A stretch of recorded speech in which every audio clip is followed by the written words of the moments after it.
munene wa watho thirikari-ini Justin MUTURI norite mutongeria wa rutere ruregani na thirikari niwe Raila Odinga kwa gitio wa muribwa koti nene uria yaugire ati ithurano bia mwaka muthiru ibiari bia uma na weru ariuga thirikari ni tiumitie kwathikira oetua riria rithiritwe rikigitwa ni agambithania kinyandere abakuinyirwa kana batinganiri ni wa muribobo na atokete auga RWARIA ruria rwitite na mbere nyombene ya BOMAS gatigati ka thirikari na Azimio no mwanka ruthingatire watho.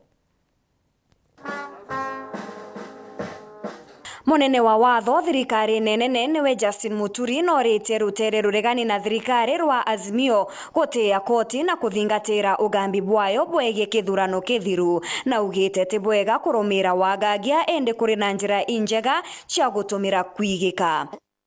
If you disagree because of an electoral process, there is no need of engaging in violence. You should never engage in violence because of a dispute relating to an electoral result. There are mechanisms provided for in the Constitution to challenge any electoral result. But at the same time, we must be prepared to accept the decisions that are made by our courts. Na ugite kinya thirikari nene nithiritwe kithingatira ugambi bwa koti kinya naria etegwitikaniria nayo ni untu bubu ni bukuthingatira katiba na kureta thiri nthigurune. Nimeona watu wengine siku nyingine wakisema serikali ya William Ruto ati is not obeying court orders. There is not a single one which has not been obeyed. Even when we disagree, even when we don't like those judgments, but we obey the court orders.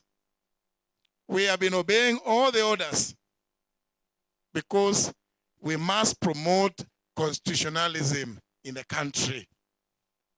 Hiyo ndio kuleta amani katika nchi. Kwa sababu uchaguzi utakuja leo, utakuja kesho kutwa, ukiisha wacheni wananchi waendelee na shughuli zingine zao za kujenga nchi. We cannot be perpetually involved in politics. Noriti atongeria bonde bathikire kinya uge bwa aringi kura. Is what we are asking every politician, every political leader, no matter your stature, no matter your history, no matter where you come from, please respect the will of the people as reflected in the electoral results that are announced whenever an election is called. Kagitene okau nawe akiaria arentere chama cha COS Rigathi Gachagua ni amenerete Kalonzo Musyoka akiuga kagutumirwa boboe ni Raila Odinga na kinya kugwatanira nawe guti urotererwa ikamba rugunikite kumania nabo. 2018 Raila alienda handshake na Uhuru Kenyatta. Hakumwambia Kalonzo, hakuenda na yeye, akaenda akatengeneza deal yake na Uhuru Kenyatta wakamalizana. Project zote alitoa kwa Uhuru akapeleka kwao. Kuna project alienda kwa Ukamani?